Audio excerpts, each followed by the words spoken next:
নমস্কাৰ, বহুদিন বিৰতিৰ পিছত আপোনালোকৰ বাবে পুনৰ লৈ আহিছোঁ শ্ৰদ্ধাৰ সুকবি কাব্যনীল ছাৰৰ এটি হৃদয়স্পৰ্শী অনুভৱ। কবিতাৰ শিৰোনাম আবেলিটো তোমাৰ দৰে। মোৰ স্বপ্নৰ উদ্যান চুই গুচি গ'ল আবেলিৰ ৰ'দ। বেলিটো তোমাৰ কপালৰ ফুট যেন দেখি পদুম পাতৰ নিহালিৰে কুঁৱলী ঢাকি মই ৰৈ আছোঁ।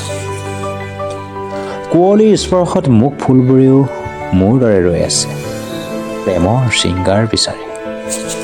তুমি আহিলে নিমজ কাল চুই কওঁ, তুমি মোৰ বাবে আবেলিৰ দৰে হেঙুলীয়া।